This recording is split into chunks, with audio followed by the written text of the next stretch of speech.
On doit y être là. Oui, je pense.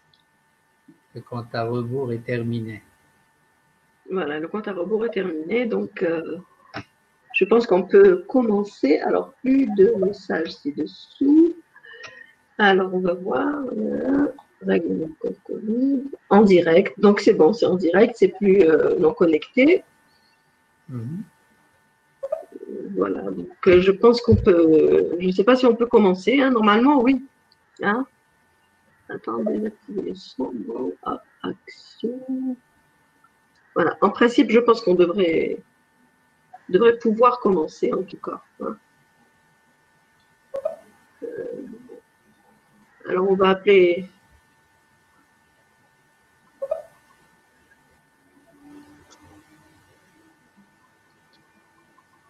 Bonjour, bonjour à tous. Bonjour tout le monde. Merci beaucoup de nous avoir rejoints à ce webinaire. J'ai le plaisir aujourd'hui d'accueillir avec nous Madame Foudad, M. Korish et M. Boudouda, justement pour débattre autour de la thématique relations de travail et cadre réglementaire Covid-19. Bienvenue à tous et bienvenue à tous nos participants. Madame Foudad, je vous laisse la parole.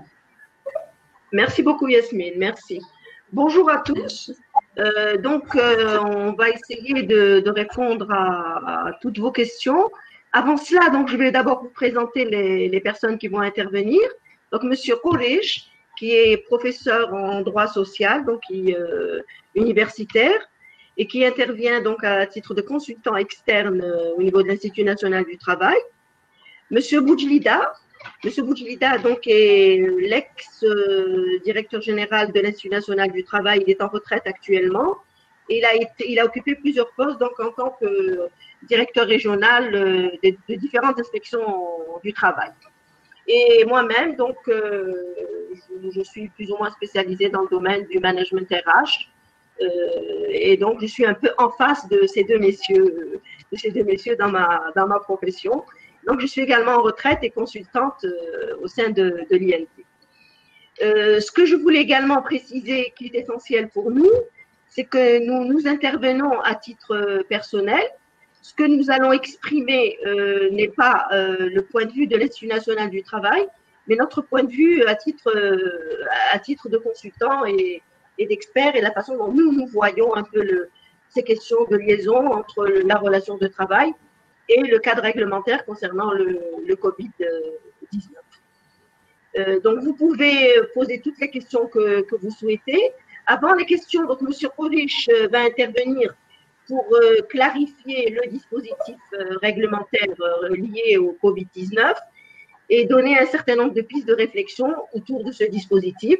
M. Boudjlida va également intervenir donc, pour apporter des précisions dans le cadre de sa pratique de l'inspection du travail. Monsieur Kovic, la parole est à vous. Oui, merci Madame Faudette, Sidati wa Sadati, Massa Khair, très heureux d'être parmi vous. J'espère que le son est parfaitement audible. Oui, alors dans cette présentation, il s'agit de rappeler que ce sont les dispositions de quelques décrets exécutifs. On va les limiter au nombre de 3 qui contiennent quelques articles, quelques dispositions de nature à impacter les relations de travail. Et vous n'êtes pas, bien évidemment, sans savoir que certaines de ces dispositions ont pu être discutées dans des termes fortement problématiques, surtout que certains d'entre elles n'ont pas manqué, on va dire, d'ambiguïté, n'est-ce pas? Et on a parfois l'impression que ce qu'on a appelé l'urgence sanitaire a pu conduire à prendre des mesures qui, pour ma part et pour certains de mes collègues, ne me semblent pas avoir toujours été vraiment bien réfléchies.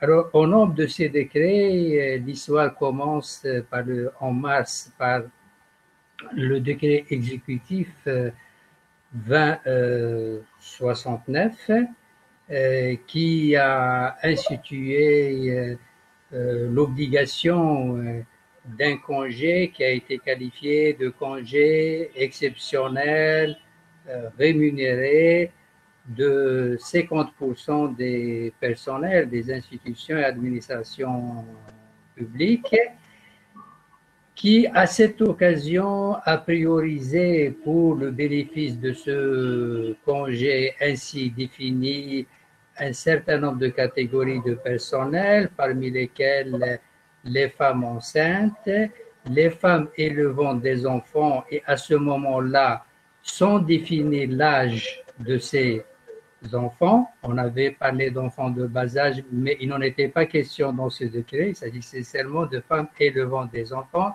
ce qui posait le problème de la définition de ce qu'est un enfant, jusqu'à quel âge est un enfant. Et ce même décret priorisait les personnes atteintes de certaines maladies chroniques ou tout simplement dites vulnérables. On en était là, n'est-ce pas? Sur ce intervient le même mois, le 24 mars, je crois, le décret exécutif 69-70, avec lequel ont commencé quelques soucis pour les juristes, mais ça, c'est pas grave, c'est surtout les soucis pour les managers que vous êtes. Ça, c'est beaucoup plus sérieux. Bien, les soucis, c'est que ce deuxième décret parlait d'extension de la mesure de congé de 50% des personnels au secteur économique, public et privé. Mais pourquoi quelques soucis? Eh bien, parce que l'expression, bien que l'article 15 de ce décret renvoyait à l'article 6 du décret 2069, il ne reprenait pas la notion telle qu'elle y était, c'est-à-dire qu'on ne parlait plus de congé exceptionnel rémunéré, mais tout court de congé, ce qui a ouvert la voie à des discussions. De quel congé s'agit-il? Et point d'interrogation, était-il rémunéré ou pas? Sous quelle forme? Bien, on en était là. Et les entreprises, sur la base de ce que certains, en tout cas moi, j'ai considéré comme étant une ambiguïté, parce que les uns soutenaient que le renvoi au décret exécutif 2069 à son article 10 devait nous conduire à interpréter les dispositions de l'article 15 du décret exécutif 70-20 comme étant le même congé que dans la fonction publique, c'est-à-dire exceptionnel et rémunéré, et d'autres soutenant, comme je l'ai fait moi-même, je l'avoue, que ce congé n'avait pas ce caractère et n'était pas nécessairement rémunéré, sinon ceux qui ont fait le décret l'auraient précisé, et nous avons même dit que cela partait d'une nouvelle attitude de la part des pouvoirs publics, à savoir qu'ils n'ont pas souhaité dans l'entreprise publique interférer, intervenir et imposer des contraintes sur la nature des congés à prendre et surtout les rémunérations, comme ils le font dans le secteur où l'État est employeur, c'est-à-dire dans la fonction publique. On a jugé que c'était plutôt positif comme démarche, malgré quelques autres remarques qu'on peut faire sur cette norme de 50% et d'autres considérants. Et c'est sur ce qu'intervient récemment, c'est-à-dire donc en début juin, notre décret exécutif, cette fois-ci c'est le 159, le 20-159, qui semble avoir clos cette discussion, puisqu'il précise que le congé, le fameux congé dont il était question, est un congé exceptionnel rémunéré. Donc, ça semble être un décret finalement interprétatif et qui a pris position répondu à notre question qui était celle de savoir quelle était la nature du congé dans le secteur économique public et privé et était-il rémunéré ou pas. Cela semble avoir clos le débat. Le problème, c'est qu'il le fait à peu près 2 mois et demi après. Bon, entre-temps, évidemment, les entreprises concernées ont pris les mesures qu'elles ont prises. Et la tendance est plutôt, depuis maintenant quelques jours, à la reprise du travail et non pas aux interrogations sur la nature des congés. Mais évidemment, nous, on s'est posé la question de se dire si cette précision ou cette interprétation apportée par le tout récent décret 20-159 ne risquait pas d'ouvrir la voie dans certaines entreprises à des contentieux. C'est-à-dire que si dans des entreprises qui ont jusqu'à présent agi en ne considérant pas que c'était un congé rémunéré et qui effectivement ne l'ont pas rémunéré, est-ce qu'elles ne se verraient pas présenter des requêtes par leurs salariés pour rétablir la situation à leur profit conformément aux dispositions de ce décret. On en est là et donc on peut en discuter. Voilà. Je pense qu'avec ça, j'aurais tracé le cheminement de ce décret, juste en précisant in fine que le décret exécutif 20-159, tout en levant la mesure de congé qu'il qualifie désormais d'exceptionnel et rémunéré dans le secteur économique public et privé, exempte toujours certaines catégories, c'est-à-dire les femmes enceintes et les femmes qui élèvent des enfants, en précisant cette fois-ci qu'il s'agit d'enfants d'un âge inférieur à 14 ans. Voilà, donc on est là, Madame Foudet. Voici l'exposé que je pouvais faire, pas pour clarifier, mais juste pour dire quel est le cheminement juridique que nous avons connu jusque-là. Très bien. Merci beaucoup, Monsieur Koresh. Monsieur Oujida, est-ce que vous avez des choses à rajouter, s'il vous plaît? بون ما نظنش باللي راح نزيد على مسيو قريش عاود دار الى بلونتي لو ديكور دو هاد لو ويبينار فوالا لو شيمينمون تاع لاباريسيون دي تيكست اي ا peu près le contenu qui concerne la relation de travail et je le remercie pour هاد son succinctement. بالنسبه ليا واش ce que je peux pousser à travers les questions, parce que je sais bien que au sein des entreprises, déjà ils ont commencé à pratiquer, à réintégrer, c'est-à-dire à arrêter les congés exceptionnels et à reprendre l'activité. Et je pense que des questions sont posées et on est là pour donner notre avis sur les situations posées. Et هذا واش نقدر نقول pour le moment et en attendant les questions des participants. Alors nous avons une première question de Monsieur Saadi Khemissi qui pose la question suivante. Juste pour comprendre, les entreprises privées sont-elles obligées d'envoyer les employés en congé exceptionnel et les payer? La question s'adresse à moi, Madame Foudet? Oui, oui, tout à fait, Monsieur Kholesh, allez-y. D'accord. Oui, alors on commence d'emblée avec la grande question.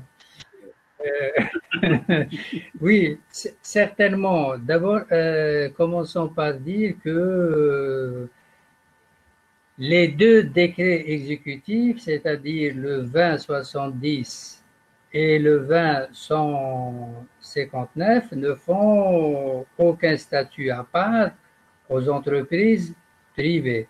Elles traitent également sur toutes les questions, celles-ci et les autres, elles traitent également les entreprises publiques et les entreprises privées. Maintenant, quand la question dit, je ne suis pas sûr d'avoir compris, sont-elles obligées d'envoyer le personnel? D'envoyer en congé exceptionnel Oui. et les payer. Voilà. Alors,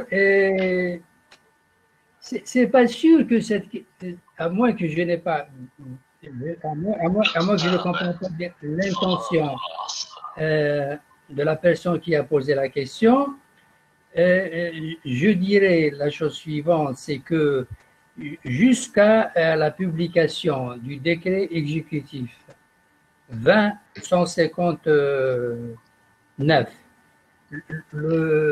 l'obligation qui pesait sur toute entreprise, inclus les entreprises privées, c'était de réduire l'effectif présent, n'est-ce pas, dans l'entreprise de 50%.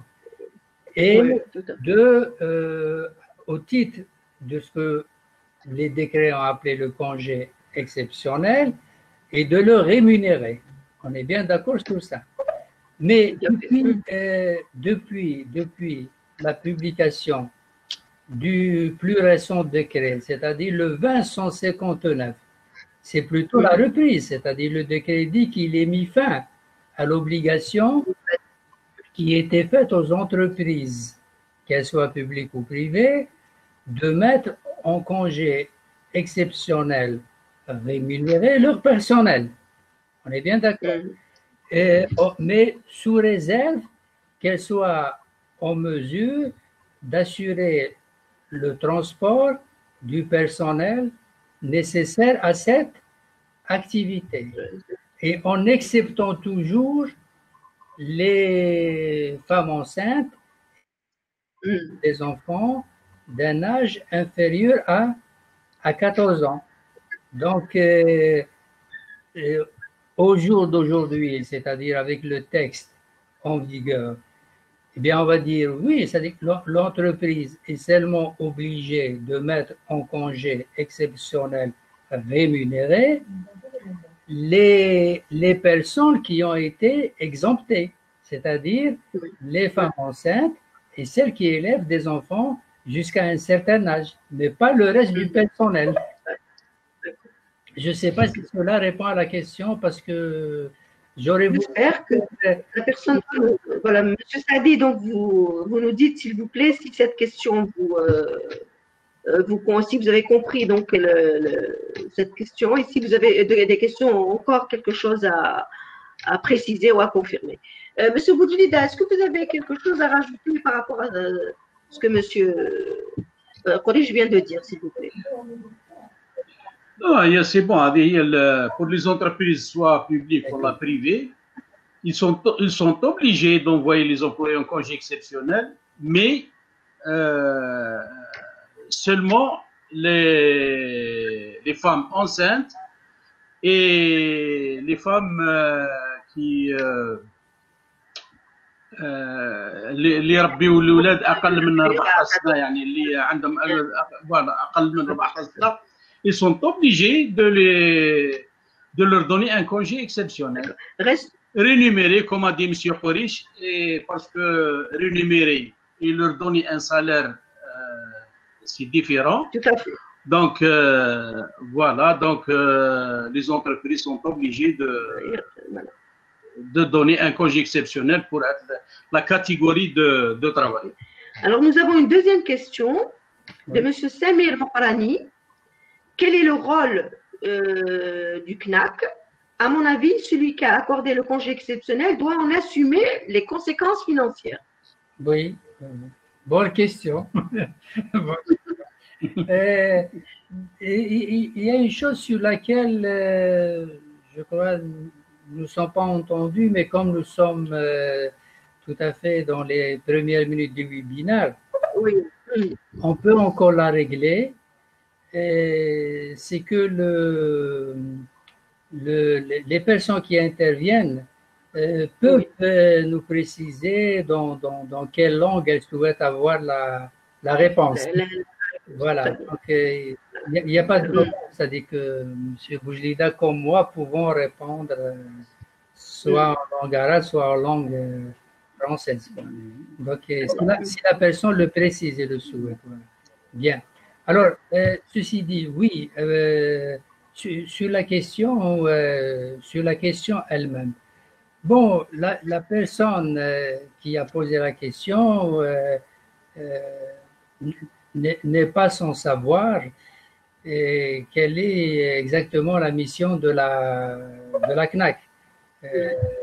La CNAC donc relève d'un régime de droit qui date de 1994, lorsque les entreprises algériennes étaient en pleine restructuration.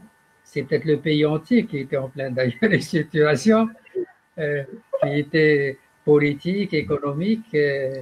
D'ailleurs, peut-être, puisqu'on parle du pays des années 90, permettez-moi d'ouvrir une parenthèse pour que nous rendions hommage à notre héros national, le président Boudiaf, parce que c'est aujourd'hui, le 29 juin, qu'il a été lâchement assassiné. Tout à fait, absolument. Oui, oui. Le 29 juin 1992.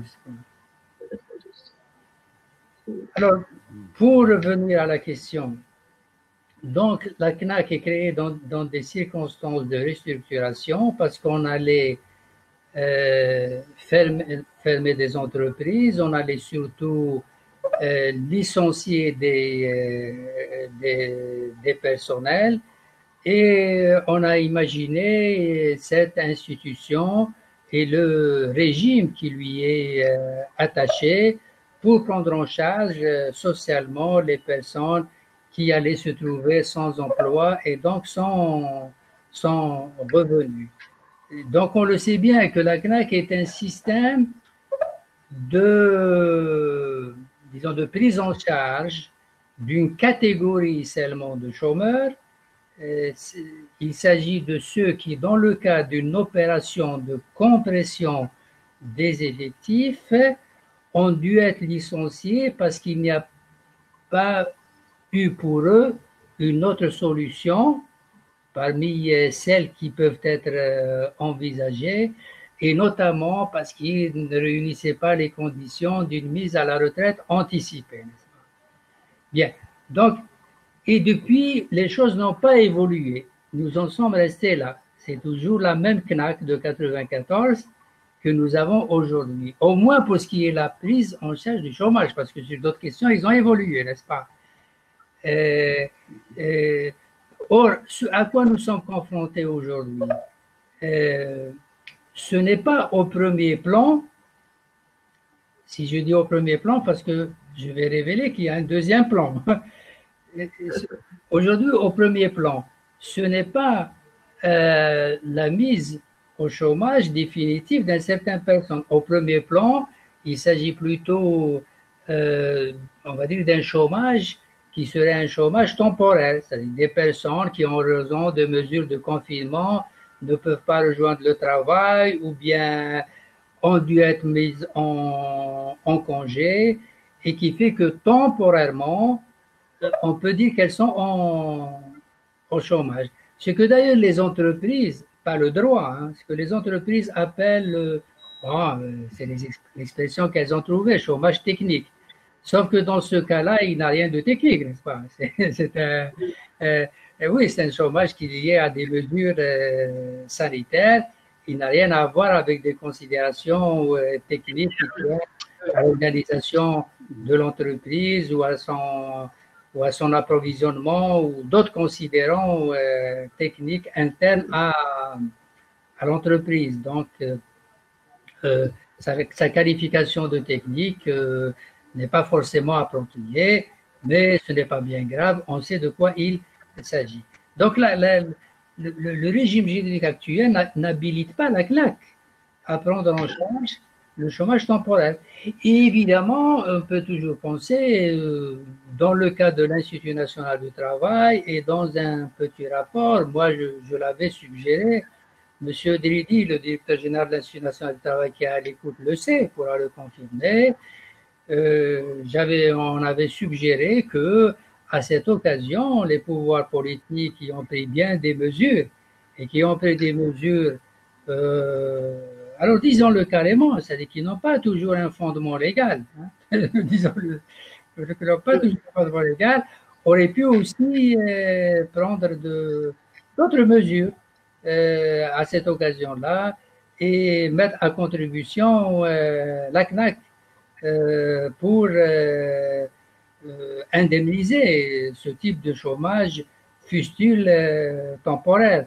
Encore que moi, je ne suis pas assez bien placé pour savoir si les ressources de la CNAC lui auraient permis de satisfaire à une telle mesure. Hein.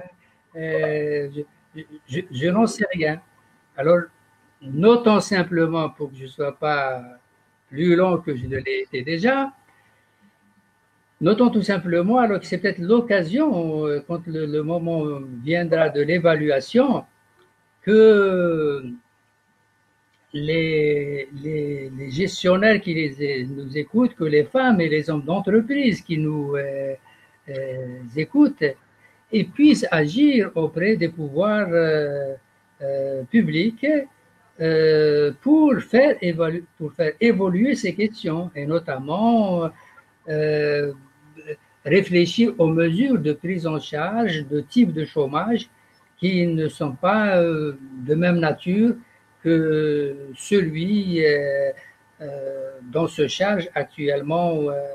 Alors, évidemment, moi je comprends bien parce que si ces questions se posent, pourquoi? Parce que ils ont bien raison dans l'entreprise. Ils disent nous contribuons, c'est qu'il y a une contribution au titre de chacun des salaires. Il y a une contribution et quand nous sommes dans la difficulté, eh bien finalement, rien ne se passe. C'est-à-dire qu'il n'y a pas un retour. Voilà.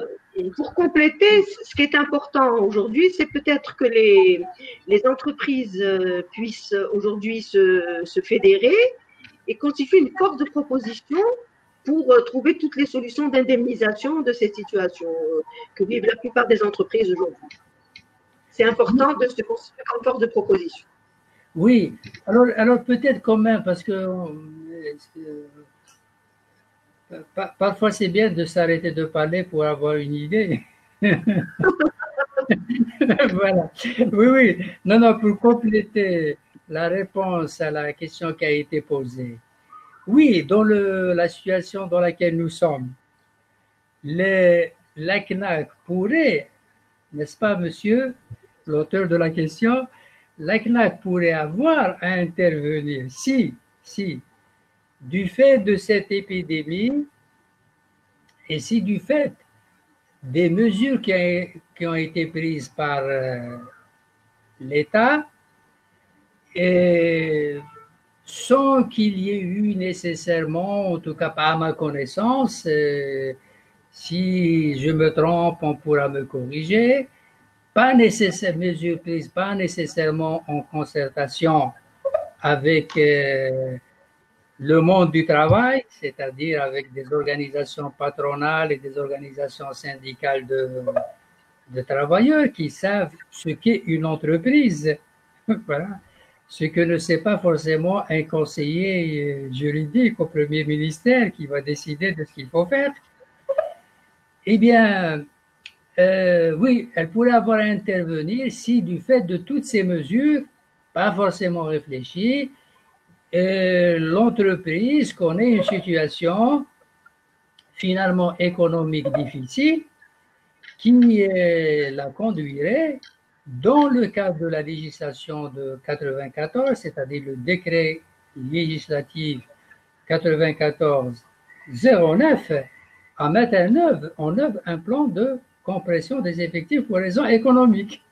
Et à ce moment, mais ça suppose qu'on est dans une situation pas de chômage temporaire, c'est-à-dire que la situation de l'entreprise est telle que ces dirigeants, que ces gestionnaires décident pour son sauvetage de réduire durablement ses effectifs en mettant une partie du personnel au chômage, en respectant évidemment toutes les mesures, c'est-à-dire voir s'il n'y a pas d'autres solutions, voir quels sont les bénéficiaires de la retraite anticipée, avant d'arrêter la liste des personnes qui malheureusement seront licenciées et versées à la Caisse nationale d'assurance chômage. Donc si on est dans la situation du pire, oui. Hélas. Merci beaucoup, Monsieur Khorish. Monsieur Boujlida, cette question, je vous la... C'est Monsieur donc, Louaï Jafar qui a posé cette question. Comment rémunérer les employés soupçonnés d'avoir le Covid-19 et à qui on a demandé de se mettre en quarantaine? Répétez la question, je n'ai pas suivi le... Comment rémunérer les employés soupçonnés d'avoir le Covid et à qui on a demandé de se mettre en quarantaine? Les travailleurs qui ont été atteints de Covid, ils sont en maladie en principe. Il n'y a pas de... Ils sont en maladie, ils sont pris en charge par la CNAS. Il y a une prise en charge totale par la CNAS. Je pense que il n'y a pas d'autres... S'ils sont atteints de Covid-19, voilà, donc ils sont avec c'est-à-dire le dossier médical qu'ils sont atteints, ils peuvent le verser avec certificat médical du médecin traitant. Et ils sont confinés à la maison, mais ils sont en maladie, en principe, ils sont en maladie. Le médecin donne un congé de maladie pour la période de confinement. Merci, M. Khoul. Je voulais ajouter quelque chose? Non, non, la réponse de M. Boujlida me convient parfaitement. Merci. Merci. Donc, une autre question de M. Draben Aknoun. Alors, dans les relations de travail et le code réglementaire algérien Covid-19, quelles sont les mesures de protection à observer en milieu de travail concernant la durée du travail, l'activité partielle, l'indemnisation du chômage, etc. Ah, mais il faut répondre à etc. aussi. Je suppose aussi, oui. C'est déjà difficile avec ce qui vient avant, donc il faut aussi répondre à c'est plus compliqué. Oui, alors, bon, M. Boujlida va suivre aussi pour compléter. Hein, voilà. C'est bien que les inspecteurs du travail de la trempe de M. Boujlida sont toujours d'une grande vigilance et de grande attention. Nous, on est habitués à donner des réponses succinctes sans... Oui. Alors peut-être qu'on va inverser, c'est-à-dire vous donner la réponse simple, et puis si je trouve qu'elle est très simple, je ferai en sorte qu'elle soit compliquée. Allez-y, M. Boujlida, la parole est à vous. Donc, il faut me répéter la question. Dans les relations de travail et le code réglementaire algérien Covid-19, quelles sont les mesures de protection à observer en milieu de travail concernant la durée de travail, l'activité partielle, l'indemnisation du chômage, etc. Donc, je pense, pour la durée du travail, avec la reprise de l'activité, la durée, elle est normale, elle est de 40 heures par semaine. Donc, il n'y a pas de... Pour la protection, en plus de la protection prévue par la loi initialement, par la loi 88-07 concernant l'hygiène et la sécurité et la médecine du travail, il y a d'autres actions que l'employeur doit engager par rapport au Covid-19, c'est la distanciation et le port de masque et justement je dirais, d'autres mesures telles que le gel pour les mains, voilà, et le nettoyage des moyens de protection au sein de voilà. Le dernier décret précise assez bien. Peut-être je vais laisser la parole à M. Collège pour confirmer, pour préciser. Le dernier décret précise toutes les dispositions à prendre en matière donc de protection par rapport au Covid. Donc, comme vous venez de le dire, la désinfection, le masque obligatoire, y compris dans les transports, donc la distanciation également dans les transports, etc. Monsieur Paul, je pouvais rajouter quelque chose peut-être? Oui, sur ce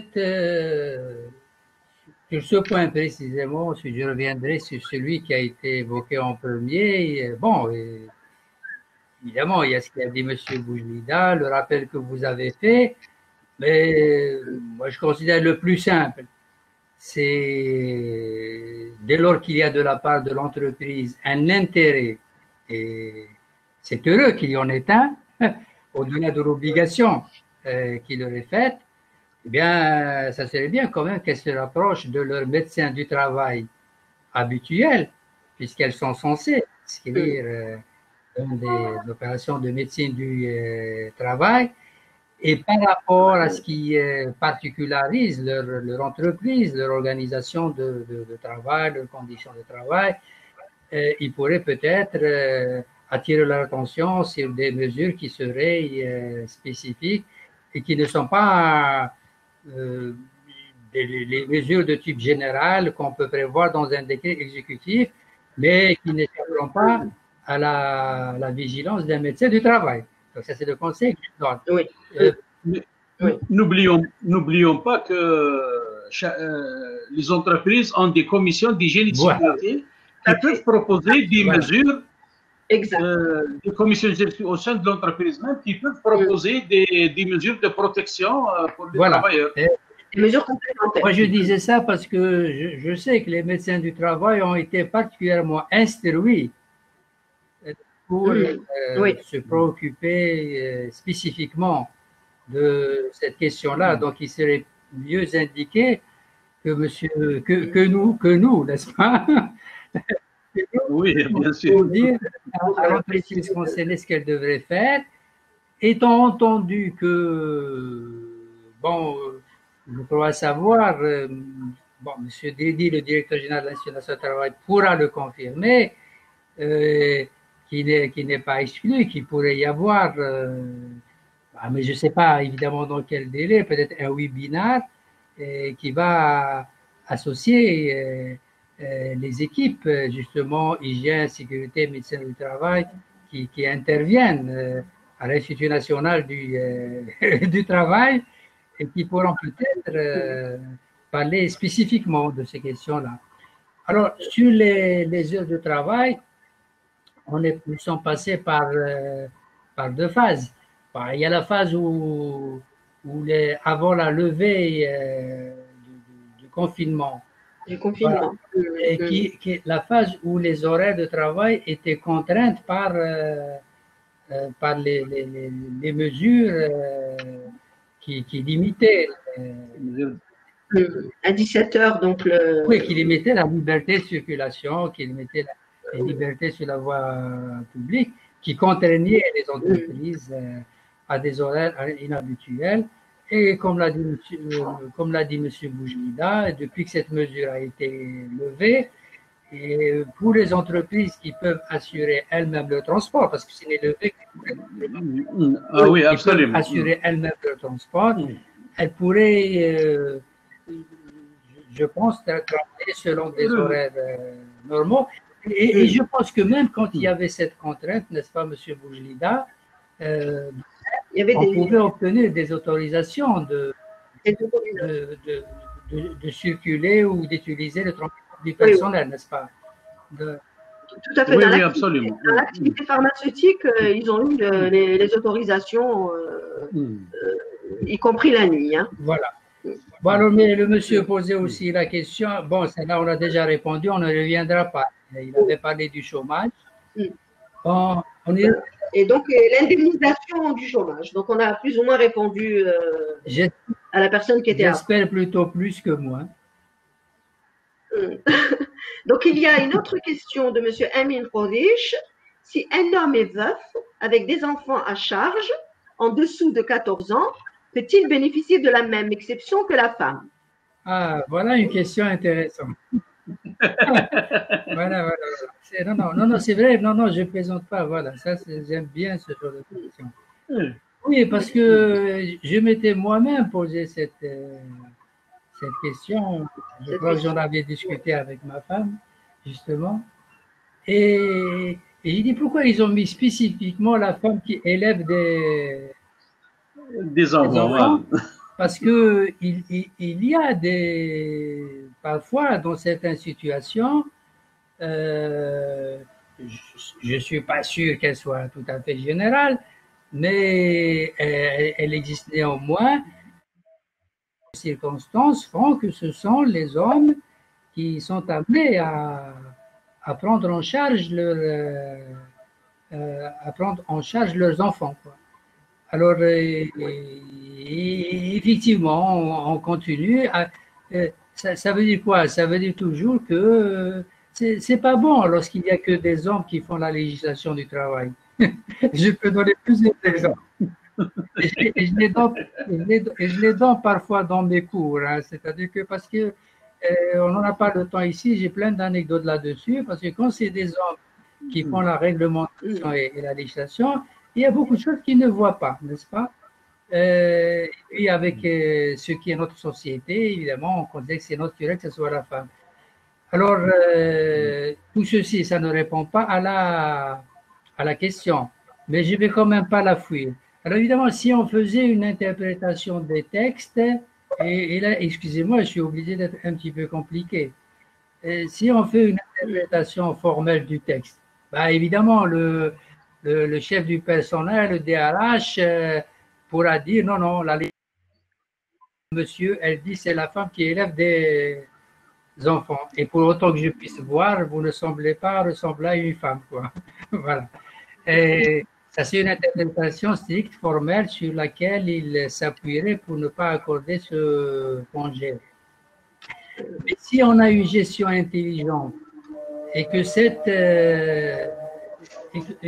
personne, ce monsieur, va expliquer au DRH, au chef du personnel, sa situation particulière qui fait qu'il a la garde des enfants, n'est-ce pas? Et ce n'est pas possible que que ces enfants soient gardés par leur maître. Eh bien, on ne devrait pas en rester au texte, c'est-à-dire dire oui, c'est cette situation juste. Parce que l'idée, c'est pas que ce soit un homme ou une femme. L'idée, c'est qu'il y a une garde d'enfants à assurer. Et s'il y a une garde d'enfants à assurer, ben, peu importe que ce soit la femme ou que ce soit l'homme. C'est celle-là ma réponse, quoi. Parfois, il faut faire preuve d'intelligence et ne pas mettre en avant le formalisme juridique s'il doit conduire à la bêtise. Oui. J'aime pas beaucoup la bêtise. Monsieur Boudjida, vous voulez rajouter quelque chose? Non, il y a une similitude avec la question posée concernant le salaire unique. Oui. Le salaire unique, généralement, on dit que le salaire unique, c'est quand la femme ne travaille pas. Oui. Mais dernièrement, la Direction générale de la fonction publique a justement promulgué une circulaire qui explicite le texte, même si la femme qui travaille et l'homme ne travaillent pas, elle bénéficie du salaire unique parce que le conjoint ne travaille pas. C'est une question de conjoint. Voilà, le conjoint. Donc, il y a une similitude concernant.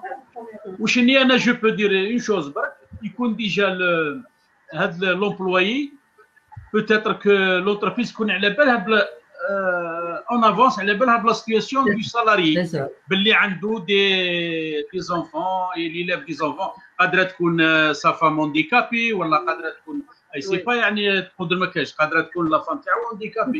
Tout à fait. دونك هو يقوم فوالا دونك لهنا جو بونس كو les DRH peuvent faire une interprétation large de texte. En fait, je profite de cette question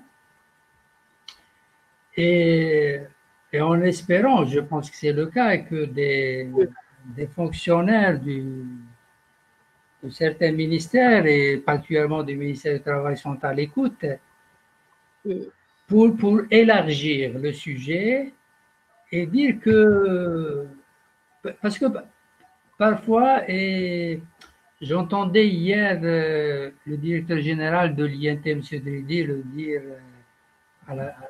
à la chaîne 3 et sollicitation que l'Institut national du travail a été sollicité pour proposer quelles sont les lois entre guillemets sociales qu'il faut changer.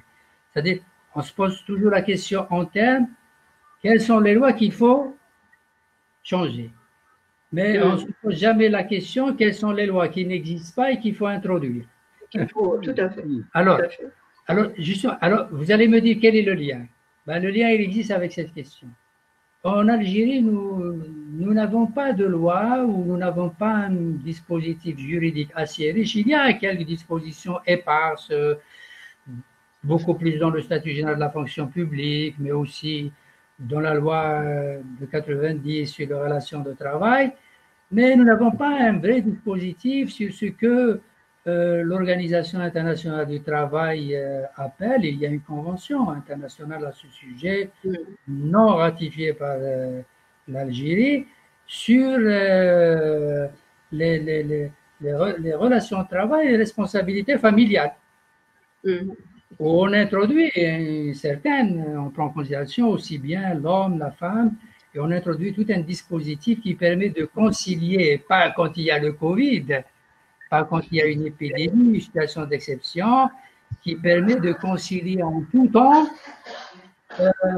vie professionnelle et vie familiale.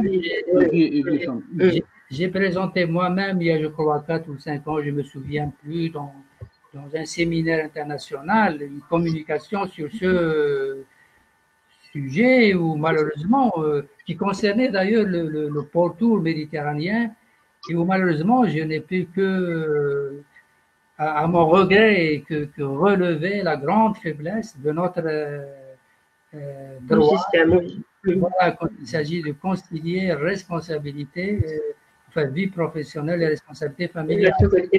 Alors peut-être que ceux qui aiment bien le slogan Algérie nouvelle devraient peut-être se réveiller et réfléchir à tout ce que nous devrions faire, que nous n'avons pas encore fait, en même temps qu'ils réfléchissent à ce qu'il faut changer. Tout à fait. Merci beaucoup, M. Kovic. Il y a une autre question donc, de M. Dra. Que doit mettre en œuvre l'employeur pour assurer la sécurité et la santé de l'employé s'il est affecté à un poste de contact avec le public? Exemple, un délégué à la sécurité du chantier, sur chantier, pardon. Ça rejoint un peu. On a répondu à cette question. Indirecte. Voilà. Non, pardon. Alors, monsieur. Pardon. Oui. Non, c'est pas. Bon, moi je ne l'ai pas comprise comme étant tout à fait la même question. Parce qu'il dit, voilà, il est affecté. C'est ça. Je répète la question pour que vous me confirmiez que j'ai bien compris. C'est-à-dire, l'intervenant dit, si un travailleur est affecté à un poste de travail où il risque d'être en contact. Il est en contact, voilà. Avec des personnes à risque. Non. S'il a un travail public, c'est-à-dire s'il est dans le chantier, donc dans la sécurité, il a affaire à tous les mouvements d'entrée et de sortie, et donc il est en contact avec le public. Donc il est confronté à plus de personnes. Il est exposé. Voilà, exposé, donc il est beaucoup plus exposé que quelqu'un qui est dans un bureau avec la distanciation sociale. Il est même hyper exposé. Voilà, et donc, la question, c'est de dire quelle est la sécurité à assurer pour ce personnel pour éviter qu'il soit contaminé. Oui, nous on ne peut pas. Oui, ça c'est vrai. Ça c'est vrai, ça rejoint ce qu'on a dit tout à l'heure. Nous, on ne peut pas dire quelles sont les mesures. Il y a des gens qui sont compétents pour cela. Comme disait M. Boujlida tout à l'heure, dans les commissions d'hygiène et de sécurité ou bien le médecin du travail.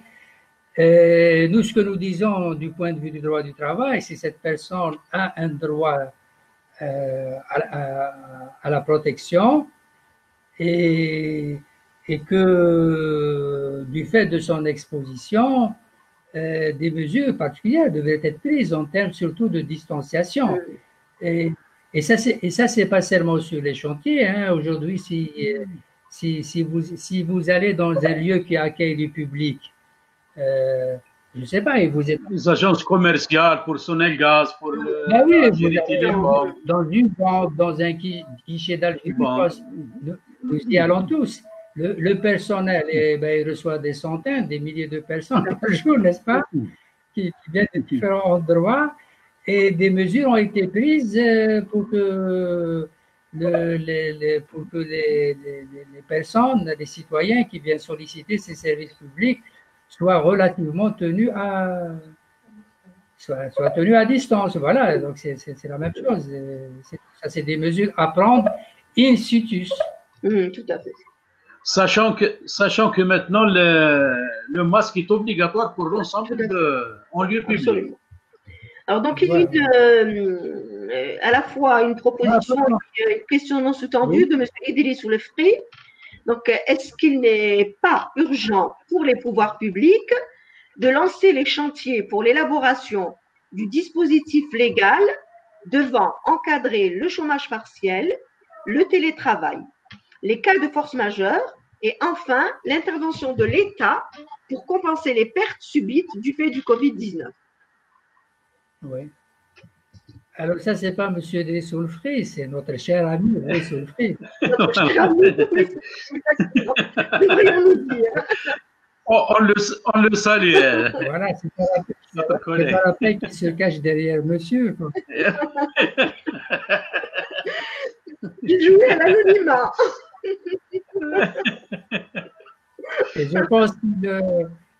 pense qu'il ne tardera pas dans un prochain webinaire à être à la place où nous sommes. Absolument. Je le confirme, professeur.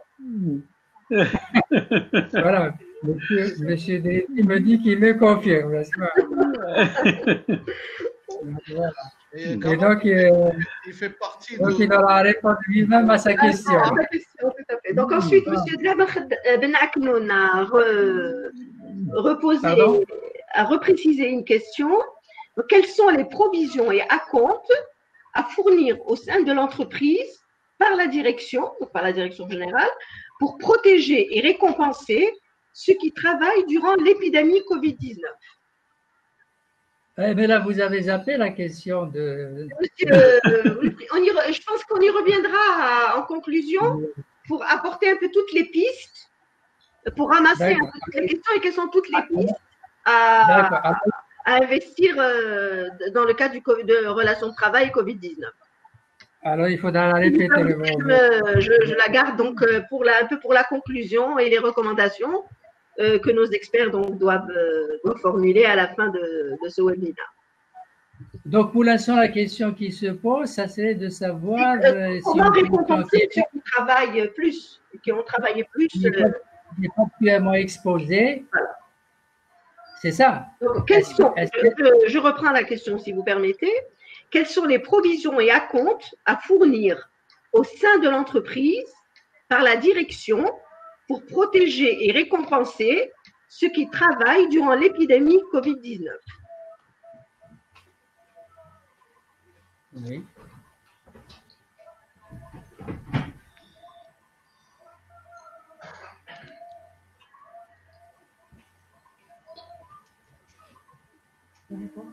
Alors, Monsieur Boujlida, oui. Ça vous dit quelque chose, cette question de provision et acompte? Pour un travailleur qui a exercé, il bénéficie de son salaire et de toutes les indemnités afférentes à. Si on fait une comparaison, justement, pour les travailleurs qui sont en congé exceptionnel, ils bénéficient du salaire, surtout la fonction publique. La fonction publique, les fonctionnaires qui ont été mis en congé exceptionnel, c'est-à-dire la masse de travail a été effectuée par d'autres fonctionnaires qui sont en activité. Ils demandent à être rémunérés ou avoir une prime supplémentaire, comme a été le cas la direction de la santé, secteur de la santé, secteur de, je crois, télécommunications.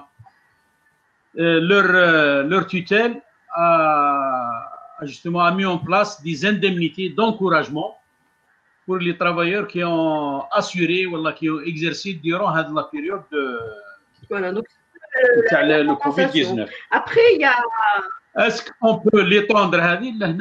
C'est une question de moyens. Et il y a deux questions. Je pense qu'il y a deux éléments à prendre en compte dans cette question, oui. Si vous permettez. Le premier élément, effectivement, de ceux qui ont fourni un effort supplémentaire, etc., mais ceux qui sont à la maison n'ont pas demandé à être à la maison. Et donc, il y a derrière cette question, je pense, tout le principe de la solidarité. De la solidarité qu'il ne faut pas bien sûr. Et, il y a d'un côté ceux qui sont dans l'obligation de rester à la maison, qui n'ont pas demandé à le rester, mais qui y sont, et ceux qui ont plus de chance et qui sont donc dans le monde du travail. Alors, et comme vous le disiez, bon, il y a le principe de solidarité, je pense qu'il faut mettre en avant. Et puis après, ça dépend évidemment des moyens financiers de l'entreprise pour savoir est-ce qu'il faut compenser cet effort, à quelle hauteur et comment. Est-ce qu'on donne une indemnité, une prime C'est écoutez, si, une question de management interne. Oui. Bah, je ne sais pas. Moi, je me dis si on restait dans le cadre de ce qui est la législation du travail aujourd'hui, telle qu'elle est, et qui n'a pas été faite pour tenir compte de cette situation que nous espérons exceptionnelle, même si elle perdure. Eh bien, nous avons une durée légale de travail et nous avons la possibilité, par nécessité de service, exceptionnellement, de recourir à des heures supplémentaires, n'est-ce pas? Oui. Donc déjà, il faut savoir si la personne, le travailleur dont nous parlons, est-ce qu'il accomplit juste la durée légale pour laquelle il est rémunéré, même s'il le fait dans une situation particulière, mais au final, il ne fait que la durée légale de travail. Ou est-ce que l'organisation du travail, l'organisation de la durée du travail ou le régime de la durée du travail qui a été contraint par la gestion de cette épidémie a abouti à une réduction du temps de travail qui va impacter la rémunération? Ou est-ce qu'au contraire, il a conduit à effectuer des heures supplémentaires? Donc, on peut déjà raisonner dans le cadre juridique tel qu'il est. Et qui se présente. Pour savoir qui sera rémunéré comme il a toujours été, ou qui sera rémunéré moins qu'il ne l'a été jusque-là, ou plus qu'il ne l'a été. Je pense que le cadre tel qu'il existe le permet. Mais on risque d'être un peu long, puisqu'on a évoqué cette question de rémunération, et je ne sais pas si par le biais d'autres questions, elle reviendra. Nous en avions discuté entre nous. Voilà, et je vais l'évoquer. Quant au titre du congé exceptionnel, avec, on le disait au début, maintenant on le sait avec le décret exécutif 159, je vous fais cadeau du vin. Il est question désormais de congés exceptionnels rémunérés, ou même lorsqu'il était question de cela dans la fonction publique avec le décret exécutif 69.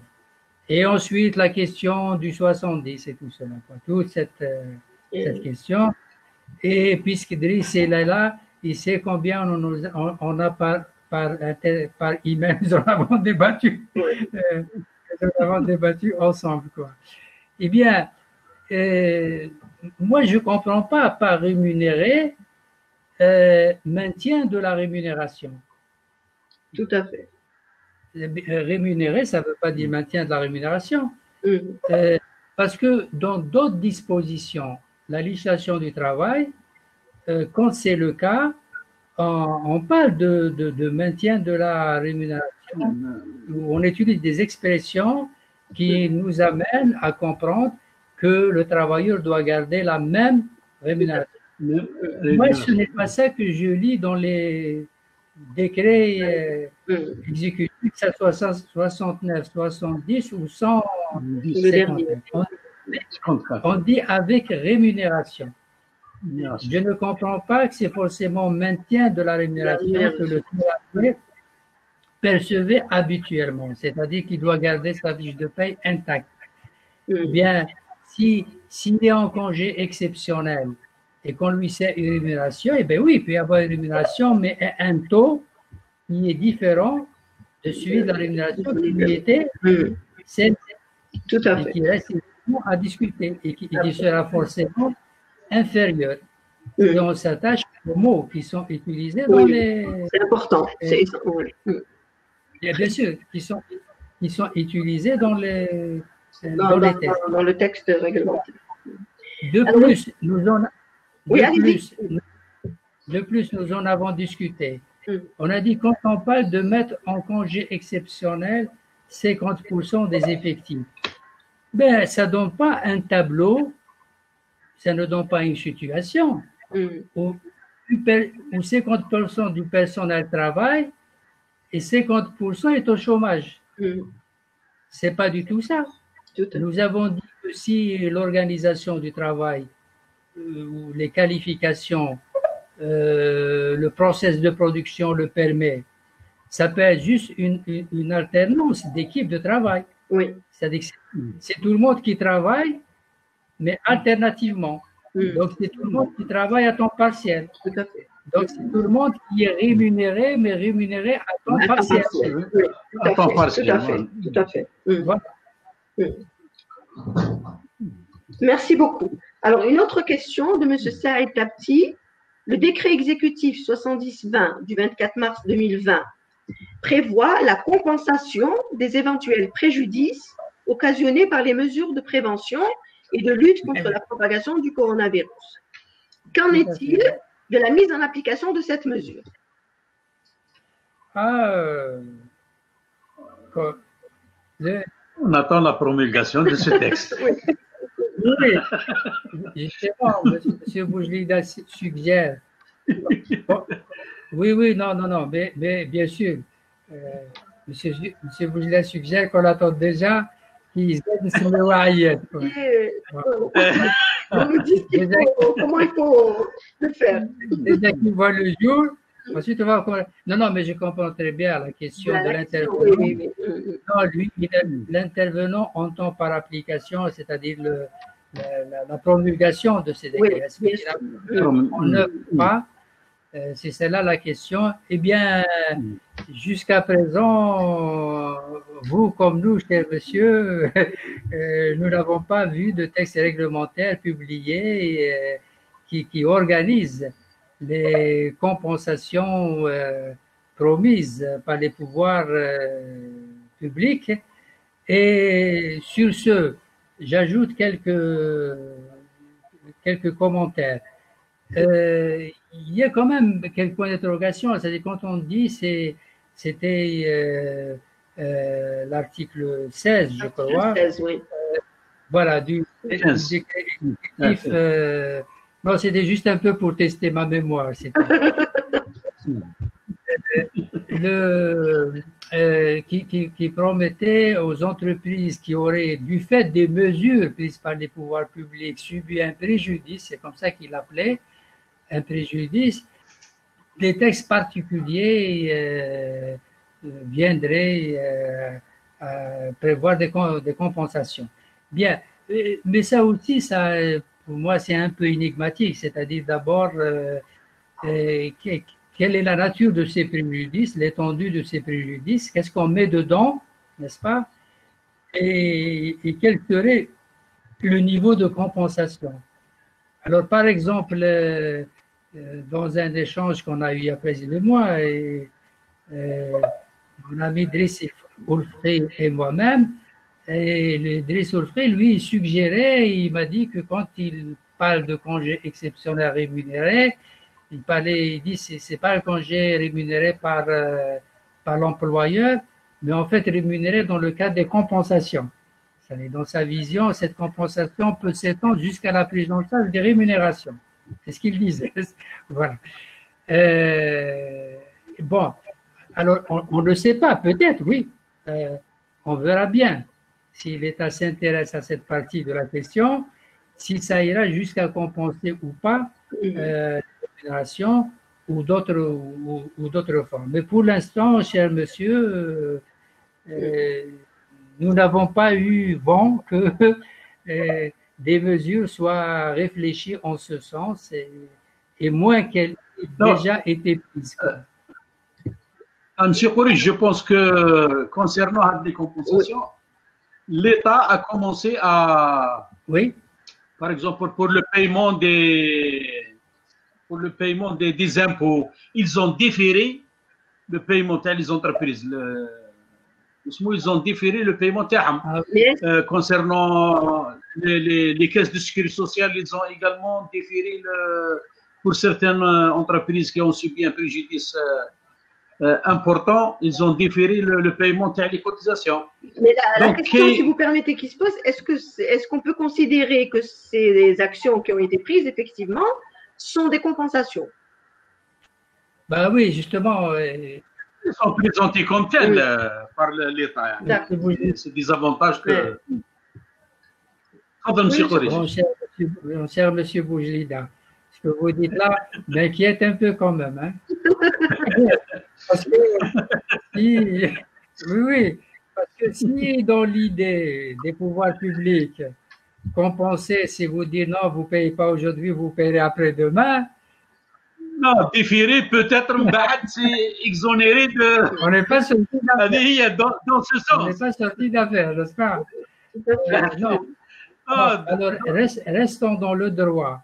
Il y a bien le mot préjudice qui a été utilisé. C'est-à-dire, moi, l'État, j'ai pris des mesures qui vous ont occasionné un préjudice. Ce préjudice, il est matériel. Ah oui. Il a une dimension financière. القاعدة القانونية ما فاته من ربح وما لحق به من خسارة. Voilà. Vous avez occasionné un préjudice. Donc, vous avez eu des pertes, votre entreprise a été mise en difficulté. C'est vrai. Vous avez fait obligation de rémunérer des périodes non travaillées. Et donc, la facture est plutôt lourde. Hein? Et comment? Ah oui. Et je crois que c'est parce que la facture est lourde qu'on traîne un petit peu les pieds à mettre en place les mesures de compensation. Peut-être, je ne sais pas. On verra. Merci. Mais ça, oui, comme le disait tout à l'heure Madame Foudad, hein, c'est évidemment pas les consultants comme nous, l'Institut national du travail, ou même le ministère du Travail, qui régleront ces questions.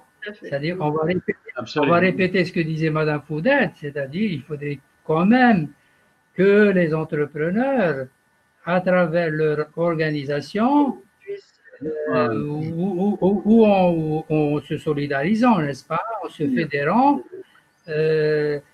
puissent prendre les devants et agir auprès des pouvoirs publics pour faire aboutir, comme le disait ce monsieur qui a posé la question, pour faire respecter les engagements de l'État. Même si c'est pour l'instant des engagements un peu flous, mais l'essentiel y est, compensation de préjudice. Ensuite, on peut discuter. Après, qu'est-ce que la nature, la forme, les modalités, c'est un autre niveau. Alors, une autre question de Mme Asmahan Khaldi. Pour les travailleurs du Sud, il y a obligation d'un confinement de 14 jours recommandé dans les bases de vie. Pour cela, est-il réglementaire de prolonger la durée de séjour du travail du personnel, avec consentement bien sûr, de 6 semaines à 10 semaines? La question est claire? Actuellement, les travailleurs du Sud restent 6 semaines et ensuite ils retournent chez eux pour une autre durée. Là, lorsqu'ils reviennent au Sud, ils ont l'obligation de confinement de 14 jours. Alors, la question qui est posée, est-ce qu'ils ont le droit, avec le consentement du salarié, de prolonger la durée de présence au Sud, donc à 10 semaines, au lieu de 6, puisque sur les 6 semaines, 14 jours, il ne va pas travailler parce qu'il est en confinement. Je pense que c'est un accord avec le partenaire social. Oui. On ne peut pas donner parce que les conditions de travail, c'est chose autre. Donc, je pense que le partenaire social, il est plus habilité à statuer sur l'employeur. Je pense. Monsieur Kourish, moi, je pense comme toi. Non, oui, effectivement, non. Pourquoi? Parce que je voulais dire que tout ce qui concerne sauf que je vais un peu généraliser, n'est-ce pas? Parce que, on avait décidé au départ que toi tu feras simple et moi compliqué. Voilà, donc on reste dans cette règle-là. Puis Madame Faudel se débrouillera avec ça. Voilà. Merci. Bon, voilà. J'essaie de modérer. Je vais essayer de modérer. Surtout quand c'est pas opposé, c'est bien. Elle justifiera son rôle, quoi. Voilà. Oui, non. Alors, plus sérieusement. Bon, d'abord, je dois dire que j'espère que l'honorable public qui nous honore en nous écoutant apprécie notre décontraction et n'est pas dérouté. Nous sommes très sérieux tout en essayant d'être un peu dans la bonne humeur, dans des choses qui n'incitent pas beaucoup à la bonne humeur, quoi, en réalité. Voilà. Ceci étant dit, oui, je généralise. Toutes ces questions qui concernent le Sud, sur la durée du travail, des congés, la présence au Sud, le Nord, etc., ce sont soit des pratiques d'entreprise, soit des pratiques qui ont fini par être introduites dans des accords ou des conventions collectives de travail. Nous n'avons pas en Algérie, disons pour l'heure, une réglementation du travail très diversifiée selon les régions. Et d'ailleurs, même selon les entreprises, n'est-ce pas?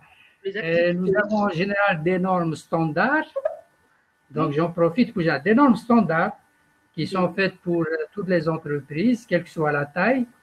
Bien sûr qu'il y a des exceptions, n'est-ce pas? On vous dira un effectif de 20, etc.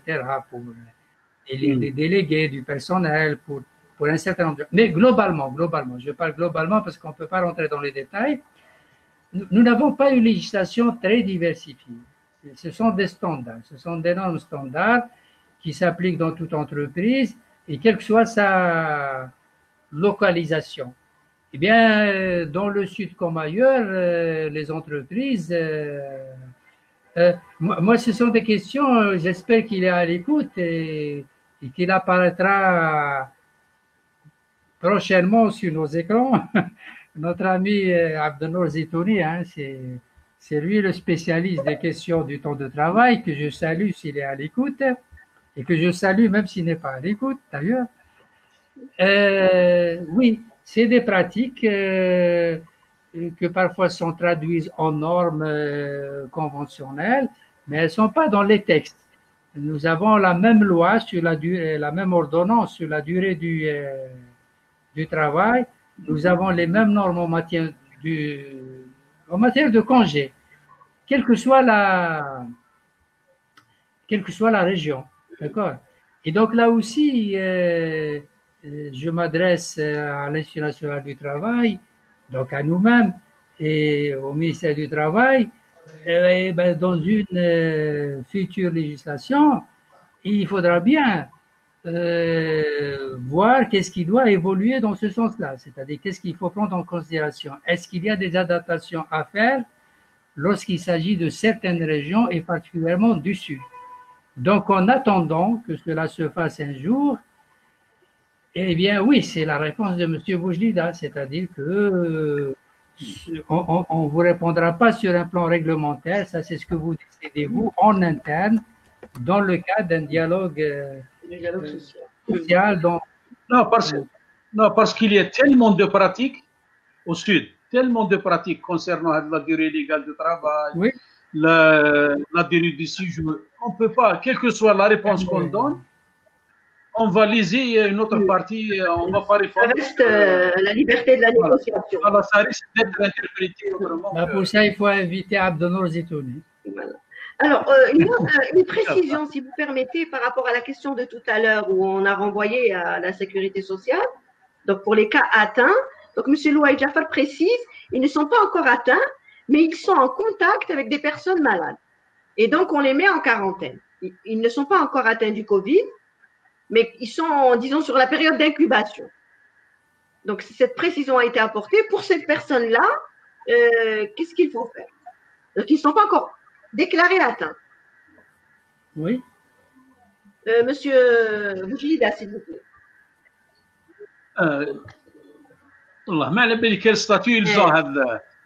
Ils sont des travailleurs, donc ils ne sont pas atteints. Ils sont mis en quarantaine. Ils sont mis en quarantaine par qui? Par les médecins. Par les médecins. Parce que si on met quelqu'un en quarantaine, on donne un congé. C'est dans le cadre de la traçabilité. Dans le cadre de la traçabilité, quand quelqu'un est atteint, on va essayer de voir quelles sont les personnes contacts. Donc la procédure, c'est celle-là actuellement. Et les personnes donc, qui sont mises en quarantaine, c'est les personnes contacts. Donc ils peuvent avoir contracté le Covid. Mais les médecins, ils donnent un certificat pour l'insan هذا راهم confinement. Il doit le présenter le certificat la CNAS. Il me semble aussi, oui. C'est-à-dire, si c'est par ordre du médecin, c'est lui qui a décidé. C'est par ordre du médecin. La question, c'est par ordre du médecin, donc si justifié, il dépose au niveau de la CNAS. Est-ce que, alors la question peut-être qui est à poser aujourd'hui au niveau de la CNAS, hein, est-ce que la CNAS prend en charge ce type de décision où la personne n'est pas encore malade, déclarée malade, mais où elle est en quarantaine? C'est quand même une situation assez particulière. Hein. Ah, tout à fait. Oui. La personne n'est pas déclarée malade, donc on ne peut pas lui délivrer un certificat médical où elle a le Covid, où elle est prise en charge en ce moment-là par les dispositions en matière de sécurité sociale. C'est une protection où on la met en quarantaine. Et au bout de la quarantaine, il est possible qu'elle soit atteinte, comme il est possible qu'elle soit indemne. Oui, donc, c'est vraiment une situation très particulière. Hein. Très particulière. D'accord. C'est de ça dont il est question. Hein. Oui, ça, moi, je ne m'aventurerai pas à répondre à ça précisément. C'est complexe, hein, comme. Non, c'est pas. Je veux dire, non, ce n'est pas complexe. Sauf que il faut savoir exactement ce que je ne sais pas, comment la CNAS aujourd'hui gère cette situation. C'est peut-être une question qu'il faudra poser, M. Dédé. Hein, c'est une question à retenir et il faudra interroger la CNAS sur ce type de situation pour qu'on puisse répondre. Il y a une question aussi qui a été posée dans le même sens. Hein. Oui. Donc j'ai pris note. Donc, très probablement, on donnera les réponses au prochain webinaire. Voilà, tout à fait. Maintenant, on peut aussi donner des réponses si nos amis nous saisissent aussi sur notre forum aux Voilà, questions. absolument. Donc, la réponse, Tout à fait. on peut la donner au plus tard demain fin de journée, hein, Très bien. dès qu'on a La CNAS. Merci, Monsieur Delédé. Alors, une autre question de Esma Mekki. Comment amener les employés à déclarer leur vulnérabilité sanitaire ou maladie chronique? Quelles sont les démarches à suivre par l'employeur? Pardon, j'ai pas compris. Oui, alors comment amener les employés à déclarer leur vulnérabilité sanitaire ou maladie chronique? Donc, c'est une question générale qui n'est pas forcément liée au Covid. Hein. Et quelles sont les démarches à suivre par l'employeur?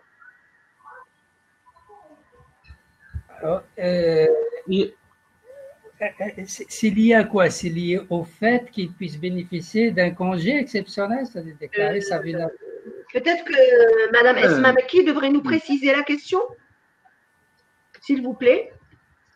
C'est-à-dire, c'est dans quel but il voudrait qu'il déclare sa vulnérabilité? Dans quel but? C'est pas précisé, c'est juste dire quelles sont les démarches pour bénéficier d'un congé exceptionnel, c'est ça. C'est le cas, voilà, c'est le cas. Non, je veux dire que l'employeur ne va pas agir, me semble-t-il, sur déclaration du travailleur. Bien sûr. Qui va lui dire, je suis vulnérable. Oui. Bon, le travailleur peut estimer, le travailleur ou la travailleuse d'ailleurs, peut estimer qu'il est vulnérable et que à ce titre il est priorisé pour le congé exceptionnel rémunéré, si c'est de ça qu'il s'agit. Mais l'employeur ne se contentera pas de cette déclaration, c'est-à-dire il demandera une certification médicale de cet état de vulnérabilité. Alors, je pense pour les entreprises qui ont une convention avec la médecine du travail, le problème ne se pose pas. Ah, oui. Dans le cadre du suivi annuel, la médecine du travail informe l'employeur que tel employé est atteint d'une maladie qui... je pense que pour les entreprises qui ont une convention avec la médecine du travail et qui font la visite systématique, je pense que le problème ne se pose pas. Pour les entreprises qui n'ont pas adhéré à la médecine du travail, effectivement, ça pose problème. Donc, l'employé ou le salarié doit produire donc un document officiel. Voilà, produire un document qui... C'est-à-dire que ce cas n'est pas, me semble-t-il, à moins que je n'ai pas bien compris, mais ce cas n'est pas différent des autres catégories. Oui. C'est-à-dire si on est une femme enceinte, on doit avoir une certification qu'on est une femme enceinte. Si on a des enfants d'un certain âge, on doit produire des documents qui indiquent. Absolument. C'est sur pièce que les choses doivent se valider. Si on a une maladie chronique, c'est pareil. Si on a une vulnérabilité médicale, c'est pareil. Ça soit établi, c'est pas sur déclaration. Voilà. Alors une autre question. De l'intéressé. Une autre question de Faiza Benmissi. Comment peut-on mettre au même niveau des employés qui ont été rémunérés pour un travail fourni pendant cette période avec les 50% de salariés présents, donc, et qui n'ont fourni, et les 50% qui n'ont fourni aucun travail et qui ont bénéficié d'un congé exceptionnel rémunéré? Oui, mais bon. Bon. Ça, nous en avions parlé. On a répondu. Hein. Oui, nous en avions répondu parce qu'on avait dit que, enfin, certains d'entre nous ne comprennent pas, en tout cas moi je ne comprends pas, que cette mesure de mise en congé de 50% des effectifs était appliquée de cette façon-là, c'est-à-dire de façon à ce que 50% travaillent, 50% ne travaillent pas. Oui. Ça, je ne comprends pas. Parce que nous avons dit que pour nous, chaque fois que cela est possible, parce que moi, je ne sais pas si c'est possible dans le cas de chaque entreprise. Ça dépend de l'activité. Voilà. À moins d'arrêt total d'activité, ce qui est une autre affaire, l'activité doit pouvoir être organisée de telle façon que l'ensemble des personnels travaillent, mais alternativement. Tout à fait. On n'a pas 50% de travail. Ah oui, sur un outil de production automatisé, on ne peut pas parler de 50%. Tout le monde, toute l'équipe doit être là, parce que chacune a un rôle à jouer dans le process. Et donc là, il ne peut pas être question de 50%. C'est lié aux contraintes de l'activité et au process. Oui, mais les 50%, c'est-à-dire qu'on ne va pas les prendre par rapport à des postes d'une certaine nature ou à une chaîne. Oui. C'est l'effectif global. C'est l'effectif global. Voilà, c'est l'effectif global de dire c'est 50%. Bon, moi, j'avais contesté d'ailleurs cette norme en disant que ça ne me semblait pas de la part des pouvoirs publics pertinent de décider d'une norme identique pour toutes les entreprises sans tenir compte de la taille de leurs effectifs. Exactement. C'est-à-dire, vous avez 50% que vous employez 1000 personnes ou que vous employez 10. Voilà. C'est pas raisonnable. C'est pas raisonnable. C'est-à-dire, on aurait pu, et sachant que le tissu entrepreneurial algérien est fait pour l'essentiel de toutes petites entreprises. Absolument, de petites PME. Oui, avec des effectifs extrêmement réduits. Celle-là, si ces mesures avaient été réfléchies, ces entreprises auraient pu être exemptées. C'est-à-dire quand vous prenez des dispositions de prévention, mais ce n'est pas réduit de 50%. 50% quand il y a une population vraiment, vraiment importante, n'est-ce pas? Oui. Mais tout ça n'a pas été bien réfléchi, me semble-t-il. Mais au final. Oh, le premier texte, il est fait pour la fonction publique. 50%, c'est pratiquement réfléchi sur une base de la fonction publique. Voilà, sur l'activité économique. Voilà. Oui. Mais ça, ensuite, dans le monde de l'entreprise, ça fonctionne autrement. Voilà. Et les entreprises ont la taille qu'elles ont, elles ont l'effectif qu'elles ont. On aurait eu 50% à partir de tel niveau d'effectif. Bon.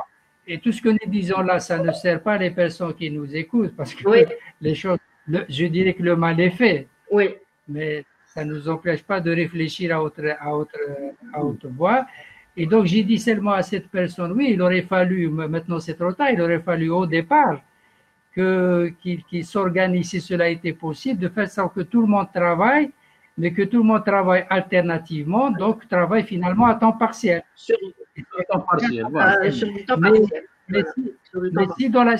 Mais si dans la situation d'aujourd'hui, monsieur, c'est-à-dire le monsieur qui a posé la question, vous me dites finalement, où 50% ont travaillé et 50% n'ont pas travaillé, ben on est obligé de vous dire qu'avec le dernier décret exécutif, c'est-à-dire le 159, ben, ces personnes sont dans un congé exceptionnel rémunéré, mais en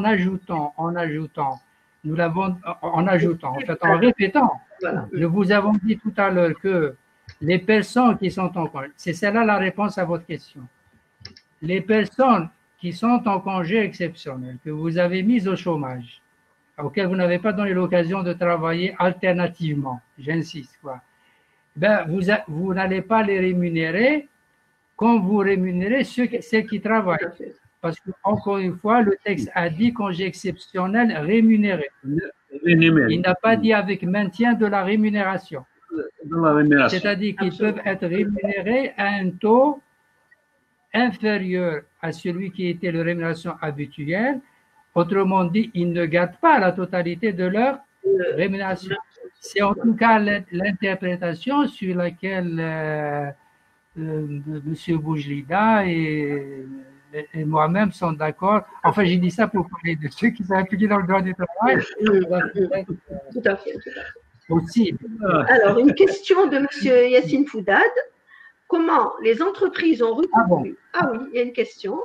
Et vont encore recourir au télétravail d'une partie de leur effectif durant plusieurs mois.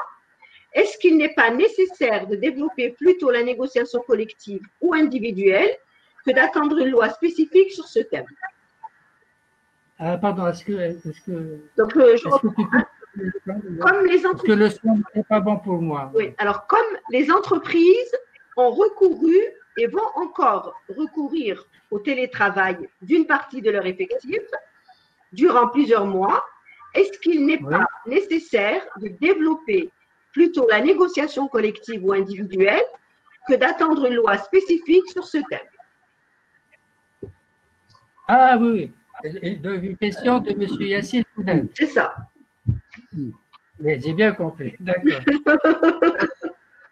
Alors, je salue mon ami Yassine.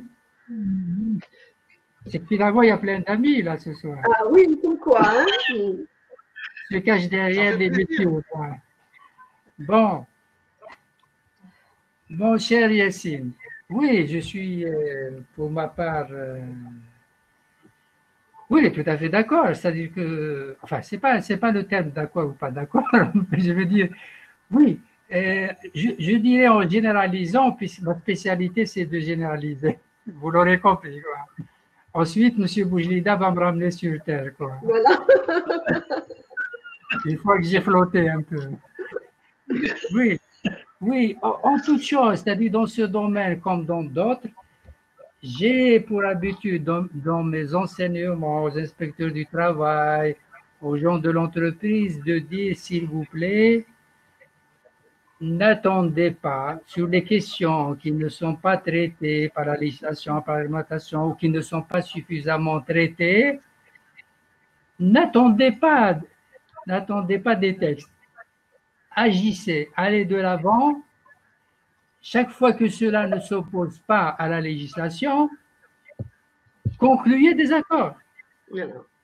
Voilà, c'est tout, c'est de manière générale. Et y compris sur la question posée par mon ami Yassir, c'est-à-dire sur le télétravail. Alors, sur le télétravail, quand même, je rappelle qu'il n'y a pas absence totale de réglementation parce que le télétravail fait partie du travail à distance. C'est une des formes de travail à distance. Et nous avons au moins une des formes de travail à distance qui est réglementée. C'est le travail à domicile, n'est-ce pas? Le télétravail, lui, peut s'effectuer à domicile comme il peut ne pas s'effectuer à domicile. Ce qui le caractérise, c'est qu'il se fait avec, c'est un travail qui aurait pu se faire dans l'entreprise. Ce n'est pas absolument nécessaire qu'il se fasse à distance. Et il se fait avec les TIC. Voilà. Donc, il y a quand même une base, c'est-à-dire au moins pour dire que qu'il y a une forme de travail à domicile qui est organisée. Et sur là peut évidemment s'engager des discussions, des négociations pour organiser le télétravail. Et je dirais,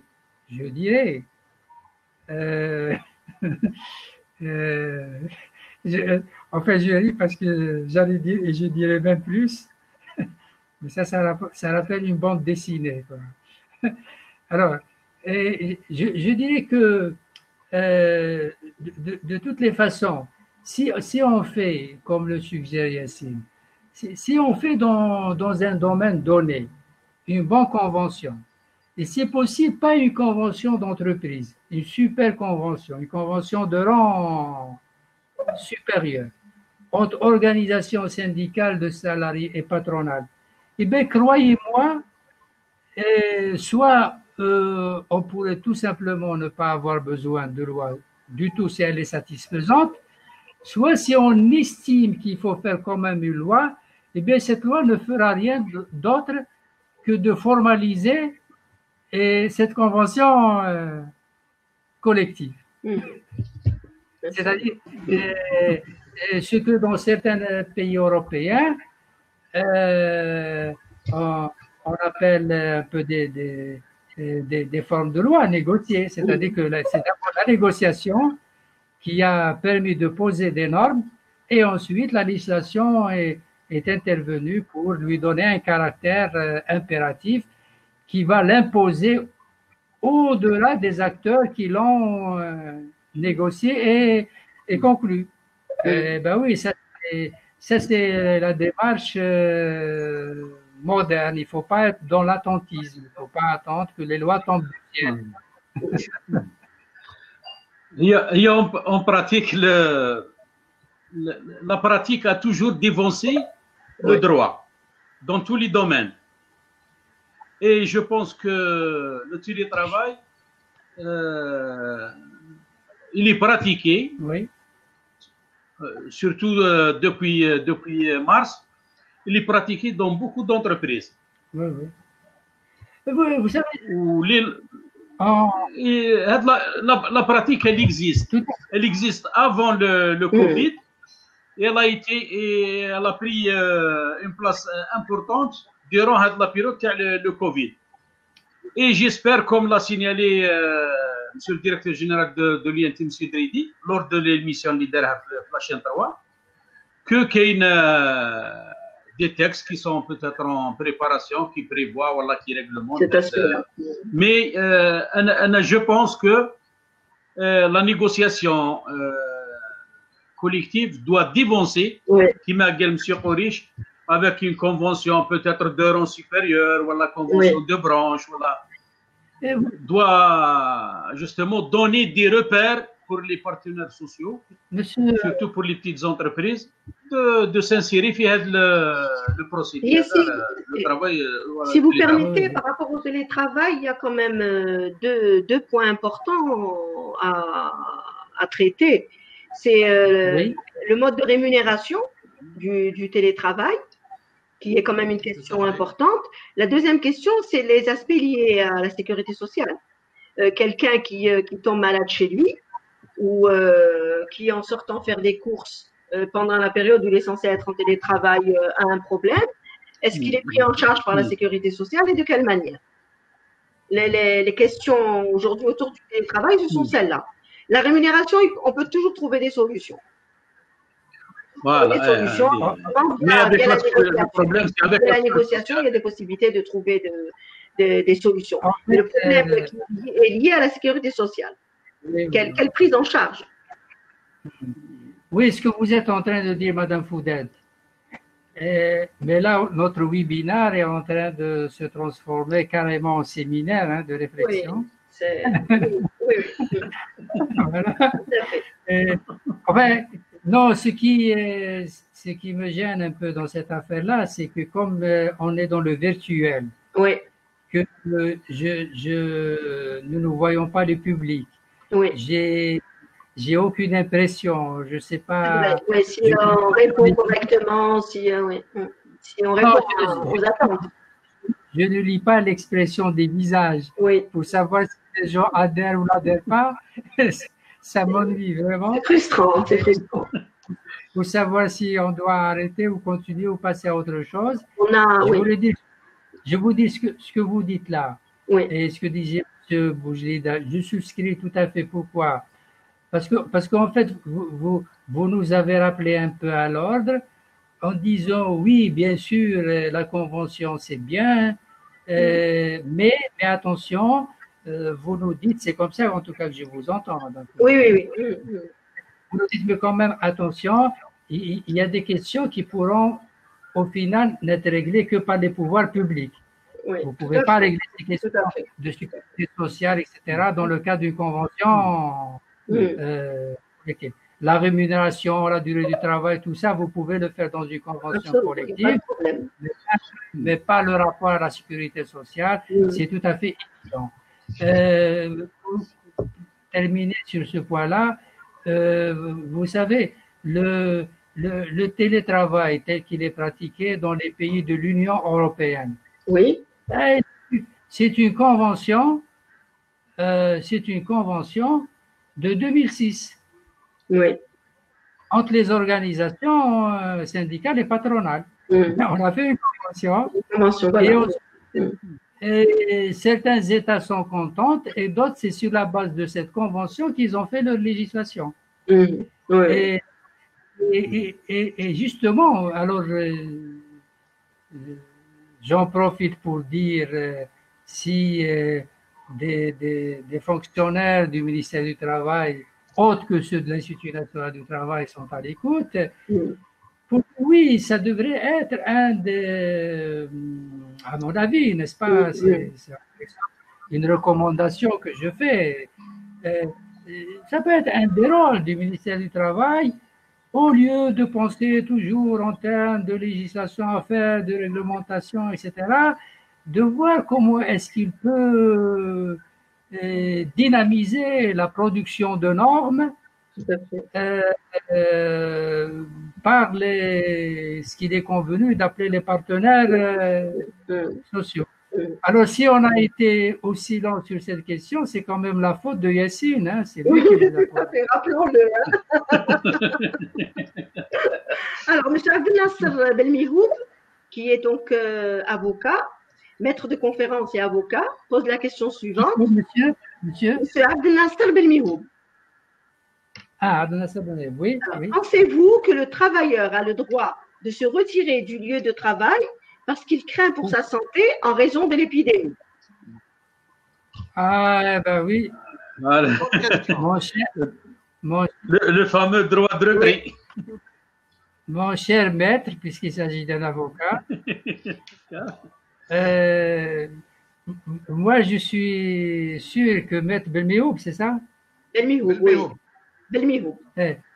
Oui, je suis sûr que maître Belmihoub connaît parfaitement la réponse à cette question, mais il veut faire profiter tout le monde et je l'en remercie, quoi. J'aurais voulu qu'il y réponde aussi. Il sait très bien que actuellement, dans notre législation, le droit de retrait n'est pas à l'ordre du jour, n'est pas inscrit, et cela fait partie des choses qui doivent changer, qu'on doit faire évoluer à l'instar de quelques autres législations dans certains pays. Alors, j'ai dit bien quelques autres législations dans certains pays. J'ai pas dit comme disent souvent les gens dans le monde, parce que dans le monde, je n'en sais vraiment rien. Mais je sais que c'est le cas dans certains pays.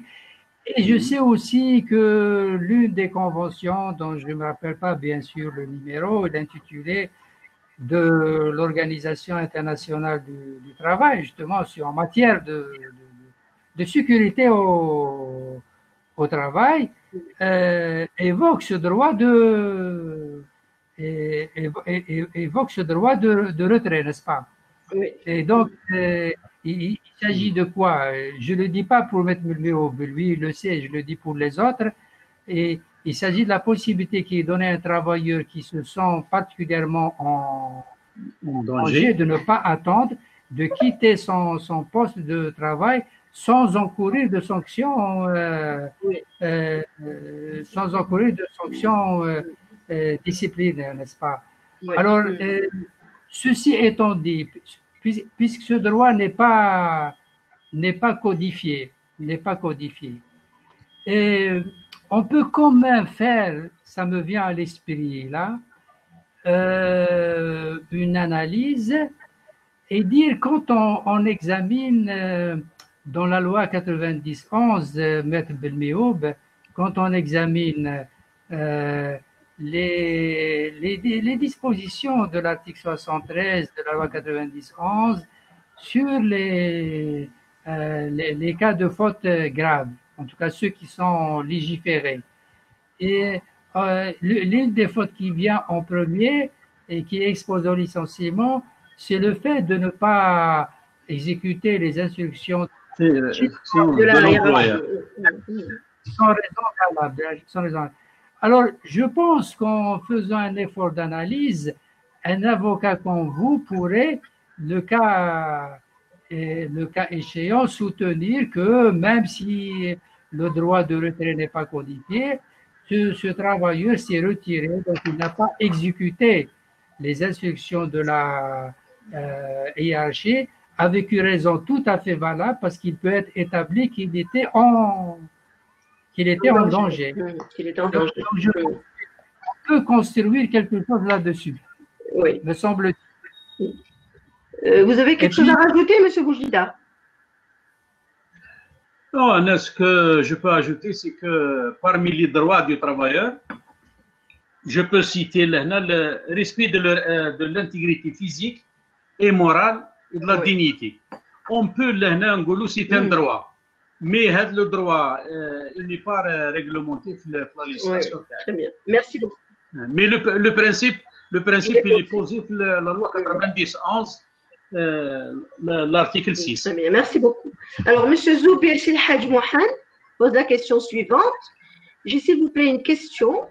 Le 1er juillet, c'est l'ouverture des congés pour l'exercice 2019-2020. Ma question est de savoir si on a le droit de mettre les femmes enceintes ou ayant des enfants en bas âge en congé annuel et sachant qu'elles bénéficient toujours jusqu'au 29 juin de congés exceptionnels. Oui. Question Vous ne pouvez pas échapper à cette question, évidemment. Monsieur Boudlida. Je pense que même avant, effectivement, qu'il y a le congé exceptionnel, mais l'employeur qui تلحق la période des congés, il peut établir le planning des congés, mais il y a son congé. Ou lequel le confine après les congés annuels, lequel le confinement مازال. هذا اللي عندهم هذا اللي راهم في السيتواسيون تاع une femme enceinte ولا اللي عندهم des enfants en bas âge, ils peuvent prétendre d'autres congés exceptionnels. Mais l'entreprise peut continuer à fonctionner comme كانت fonctionner من قبل pour les congés, un planning avec l'avis les délégués du personnel تاعهم. Où ils peuvent faire bénéficier les travailleurs de leur congé, y compris les congés en confinement. Bien, merci beaucoup. Alors, on a un certain nombre de constats de M. Abdeslam Ouarek. Non, pardon, madame. Ah, pardon. Madame, tu as quelque chose à rajouter? Excuse-moi, vas-y. Non, je dis parce qu'en fait, elle est vraiment à l'ordre du jour. Hein. Oui. Et je reçois des appels, je lis des choses dans la presse, etc. Et donc, je vais essayer d'en ajouter à ce qu'a dit M. Boujlida. Avant cela, je voudrais juste faire attention de M. le directeur général de l'Institut national du travail, une remarque méthodologique. Et enfin, je vois l'intention des organisateurs du webinaire, avec les questions que j'ai écoutées jusqu'à présent et la qualité des intervenants, parce que certains des intervenants sont en matière de connaissance du droit du travail, sont parfaitement nos égaux, n'est-ce pas? Bien sûr, et nous les remercions d'avoir accepté de participer à ce webinaire et d'aider par la qualité de leurs questions. Mais ce à quoi je veux en venir, ça serait que à l'avenir dans ce webinaire, si on pouvait s'organiser de telle façon que des personnes qui ont, disons, ce niveau de qualification, c'est-à-dire qui savent autant que les intervenants officiels, s'ils pouvaient eux-mêmes intervenir en direct, donner une question et non pas juste la poser à leurs collègues que nous sommes, n'est-ce pas? Et desquels ils n'apprendront pas plus qu'ils ne savent. Ou bien il peut y avoir un échange d'atomes, un échange entre eux, n'est-ce pas? Donc, je dis ça pas par modestie, disons en toute humilité et en toute sincérité, parce que certaines personnes savent autant, mais il se trouve qu'elles sont dans une situation, elles ne peuvent pas faire autrement que de poser la question. C'est pour faire bénéficier d'autres participants. Voilà. Alors, maintenant, donc, M. Abdeslam Ouarek nous fait trois. Alors, sur la question, oui, donc, si cette personne a posé la question des femmes enceintes ou élevant des enfants de moins de 14 ans qui sont en congé exceptionnel et avec la période des congés qui s'ouvre, la période des congés annuels. Donc, il y a eu beaucoup de va-et-vient et j'ai même lu dans les directives du ministère du Travail et de certains autres ministères et de certains organismes qu'on a fait des avancées et des reculs, c'est-à-dire en estimant que les femmes enceintes et le vent des enfants devaient d'abord épuiser leur droit à congé avant de prétendre éventuellement, si la question se posait encore, au congé exceptionnel. Ensuite, on a reculé. Alors, mettons-nous dans le droit. Que dit le droit? Eh bien, le décret exécutif 159, il n'est pas rentré dans ces considérations. Il dit la mesure de congé exceptionnel rémunéré de 50% du personnel est levée, mais ne sont pas concernés par cette mesure les femmes enceintes et les femmes élevant des enfants de moins de 14 ans. Donc, il ne dit pas de les mettre en congé annuel. Jusqu'au 29, jusqu'à quelle date, M. Boujlida? Je ne sais pas, jusqu'à une certaine date qui a été précisée. Elles sont jusqu'à la fin du mois, je crois. Voilà, le 29 juin, je crois. Aujourd'hui, d'ailleurs, je crois. Ou jusqu'à aujourd'hui, je crois. Oui. Elle bénéficie du congé exceptionnel. On est bien d'accord. Elle bénéficie du congé exceptionnel, c'est-à-dire rémunéré. C'est-à-dire qu'en principe, on ne peut pas les contraindre à partir en congé annuel. Si on s'en réfère, on peut pas les si on s'en réfère au décret. On peut pas les contraindre. Allez-y, M. Boujlida. Allez-y, M. Boujlida. On ne peut pas les contraindre de reprendre le travail. C'est ça. Non, non seulement on ne peut pas les contraindre de reprendre le travail, mais on ne peut pas les contraindre si le décret, seulement le décret était appliqué. Le décret ne justifie rien d'autre, hein, qu'on ne parle ni de communiquer, ni de ceci, ni de cela. On ne peut pas les contraindre de dire prenez d'abord votre congé annuel. Le décret n'a pas prévu cette hypothèse. Ceci étant dit, passons à un autre point d'analyse. Que dit la loi en matière de congé annuel? Qui décide? En matière de congé annuel, la loi dit que la décision revient à l'employeur. C'est lui qui décide du calendrier des congés avec consultation du comité de participation. Oui. Voilà. Donc, on privilégie ce qui est nécessaire ou ce qui est utile à l'organisation du travail. Oui. Alors évidemment, j'entends bien que dans la pratique, je pense qu'on demande, Madame Foudet, dans la pratique, on demande aux travailleurs d'exprimer leurs vœux et on essaie de concilier. Oui, bien sûr.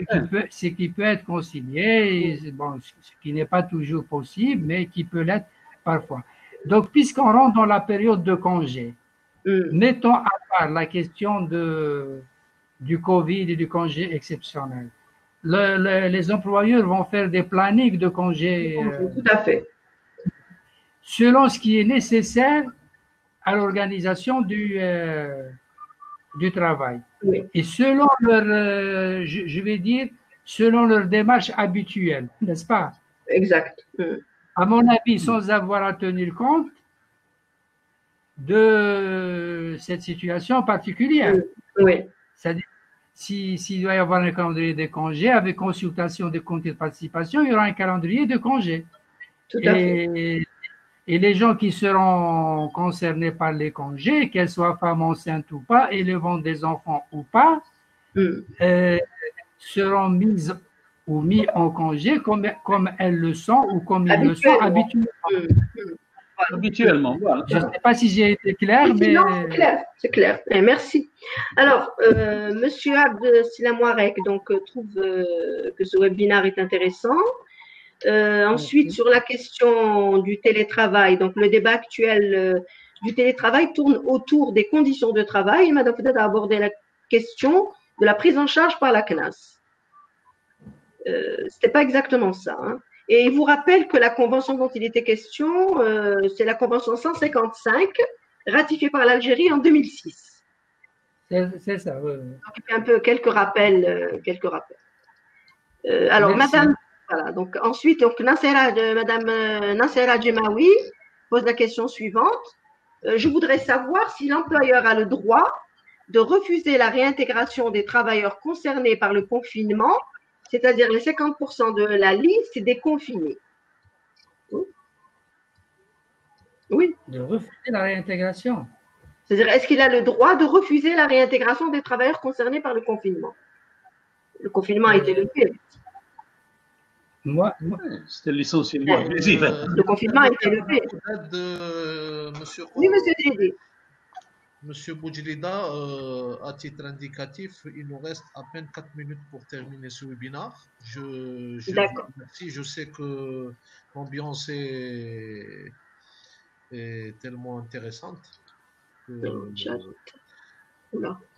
qu'on peut continuer jusqu'à 1 heure en plus.